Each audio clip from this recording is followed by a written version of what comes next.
Na entrevista do dia com Maria Lídia Flandoni, a análise sobre os possíveis rumos da crise política neste ano eleitoral. Para uma avaliação do atual cenário político, entrevisto o ex-governador de São Paulo, Cláudio Lembo, professor titular da Faculdade de Direito da Universidade Presbiteriana Mackenzie. Muito obrigada, Cláudio Lembo. Vamos começar com essa notícia, esse manifesto hoje publicado nos jornais. Os advogados, eles atacam a Lava Jato, né, afirmando que fere o Estado de Direito. Para o senhor, esses advogados têm razão ou, na defesa dos clientes deles, como dizem os representantes da Lava Jato, eles distorcem os fatos e atacam a justiça brasileira, ou eles estão meramente exercendo aquele direito de espernear? Eu acho que são todas essas coisas juntas.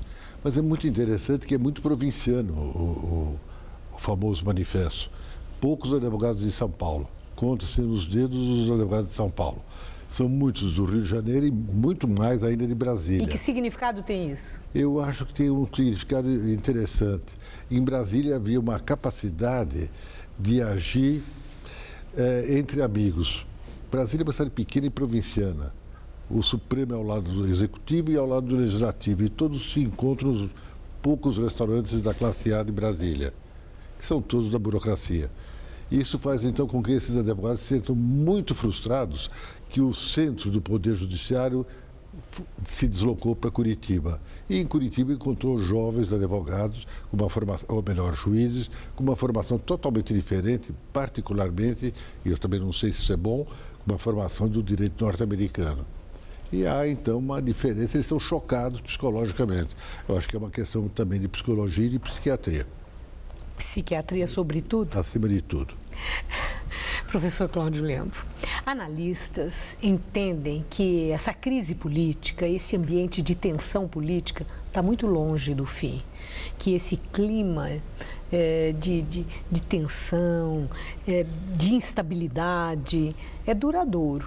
Passa por 16, 17, vai até 18. O senhor acha isso também? Não acredito, não. Acredito que nesse ano nós vamos ter já o resultado final da Lava Jato, e aí certamente o país praticamente passado a limpo, ele vai se alterar. E já se sente uma coisa, uma canseira da sociedade com a Lava Jato. Ninguém mais consegue ler um jornal do Brasil, nenhum dos jornais. Mas canseira ou uma ansiedade pensando quem vai aparecer amanhã? Não. Houve um momento que havia, não ansiedade, porque para nós cidadãos normais, pouco se nos dá, a não ser uma torcida que seja A ou B que apareça. Mas não é um problema nosso, específico, particular, de quem é ético. Agora, cansou a população em geral, porque fica monótono. Eu acho que os meios de comunicação estão se equivocando, deviam alterar um pouquinho a primeira página e jogar para a página policial e na primeira página algumas posições otimistas, porque não é possível uma sociedade viver sempre deprimida. Mas otimista como? Se nós temos tantas referências e indicadores negativos que as pessoas não ficam sabendo através do jornal, elas sentem dentto de casa. É o marido, é o filho que perdeu o emprego, é a mulher que não encontra trabalho, a mesa que ficou mais fraca. Mas os meios de comunicação, todos eles, os eletrônicos. Mas independente dos meios de comunicação, e a realidade? Cria um sistema, uma visão também negativa do Brasil. O Brasil é melhor do que tudo que está acontecendo. Quantas pessoas estão envolvidas nessa corrupção? São 50 no máximo. São os ladrões tradicionais, são ladrões que vêm de muito tempo. Mas levaram bilhões do dinheiro público, né? E agora os jovens juízes, que estão sendo agora agredidos, fizeram o possível para que acabasse com essa corrupção brasileira, que é endêmica, ela não é de agora. Esteve no regime militar, esteve antes do regime militar, esteve no regime da velha República. É uma cultura? Não é uma cultura. Os seres humanos são corruptos. Por isso que precisa ter transparência, precisa ter clareza, precisa ter uma justiça que haja e que atue. Porque o ser humano tem por tendência à corrupção. Isso é importante que ele tenha consciência. Não existe bonzinho no mundo. Esse é um ponto que nós temos que ter. Mas há mecanismos de controle para essa compulsão ou essa tendência, por isso como o senhor está dizendo. Tem que ter um Ministério Público que deve ser fiscalizado também. Não há bom no mundo. O Ministério Público fiscaliza, a Polícia Federal tem que ser boa, atuante, e o Poder Judiciário tem que aplicar as leis que existem. As leis são boas no Brasil. Agora, professor Cláudio Lembo, ano eleitoral. O senhor acredita que no resultado das eleições desse ano nós possamos ser surpreendidos com a eleição de novos nomes, de pessoas que não têm qualquer relação com essa roubalheira que foi evidenciada? Não. Infelizmente, não. Eu acho que talvez os pequenos municípios, médios municípios, isso vai acontecer. Vai surgir jovens, mulheres, homens, que vão se apresentar para o jogo político. Nas grandes capitais, Rio de Janeiro, São Paulo, Brasília, todas as grandes capitais. Não vai acontecer.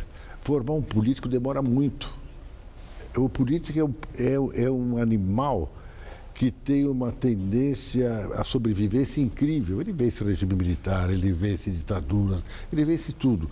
Portanto, ele vai permanecer e vão permanecer os mesmos, a não ser que vão presos. Se for preso é diferente, são afastados em função de uma boa legislação eleitoral que proíbe o corrupto de participar das eleições. E com essas prisões, com as denúncias, com os processos, com tudo que está acontecendo, e a personalidades que surgiram com esse espírito dos juízes do Paraná, que mostram que há pessoas que querem, sim, a busca de provas para a evidência da verdade e a punição para acabar com a impunidade. O senhor acredita que possa estar havendo um movimento para a reversão daquilo que logo no início da entrevista o senhor mencionou, que corrupção sempre houve no Brasil? Nós podemos estar entrando num novo momento? Eu não disse que é brasileira a corrupção, ela é mundial. Não. Mas estávamos nos referindo ao Brasil. Sim, você não esqueça que os Estados Unidos, na famosa era progressista, 1930 e antes, era uma corrupção só. Mas aqui no Brasil pode ser o início de uma nova era de moralização na política? Não tenho dúvida nenhuma. O senhor acha que é? As novas leis. Novos tempos poderão ser melhores? As leis locais, vamos dizer, nacionais, os acordos internacionais. Também o mundo deixou de ser corrupto, ou procurou não ser corrupto. Quando você vê todos os dirigentes da FIFA presos, é porque o mundo não quer mais corrupção, porque custa cara a corrupção. Então, os Estados Unidos exigiu acordos com todos os países do mundo. Hoje a troca de prisioneiros existe. Portanto, é inevitável que melhore o mundo político, o mundo público. Eu tenho uma última questão, rapidamente. O senhor tem uma longa experiência na vida pública do Brasil, na vida política, mais de 50 anos. Infelizmente. Mas o senhor já viu a recomposição de um partido? Eu pergunto isso porque muitos no PT querem a refundação do PT, o resgate daquela imagem do Partido da Ética e da Justiça Social. O senhor já viu na história política do Brasil a recomposição de um partido político, mantendo o mesmo nome da sigla e os mesmos comandantes, as mesmas lideranças no comando? O resgate da confiança, isso acontece? Eu acho quase impossível. Eles têm uma figura carismática e perigosa, que é o presidente Lula. Perigosa? Perigosa, porque é um homem que é um sindicalista que faz acordos por toda parte. Porque o que está acontecendo, o que está aparecendo hoje, são acordos feitos com os empresários. Os empresários não foram santos, eles gostaram do Lula e apoiavam o Lula. Ele fez acordo com os empresários, fez com os trabalhadores, fez com todos. Quem faz acordo com toda a gente cria essa confusão que está no Brasil. Ele é perigoso. Eu acho que ele tem que... Mas o senhor não acredita no resgate da imagem do partido? Do partido não, porque o partido foi formado com 3 vertentes muito claras: sindicalismo, intelectuais e Igreja Católica. A Igreja Católica já caiu fora, tanto que ela vai usar agora todas as paróquias para combater a corrupção. Os sindicalistas estão desgastados, ninguém acredita em sindicalista no Brasil. E intelectual voltou para a universidade e viu que também não deve se meter em política. E alguns que se meteram foram parar na Bahia, nas praias da Bahia, em Troncoso. Cláudio Lembo, muito obrigada. Boa noite. Gabriel.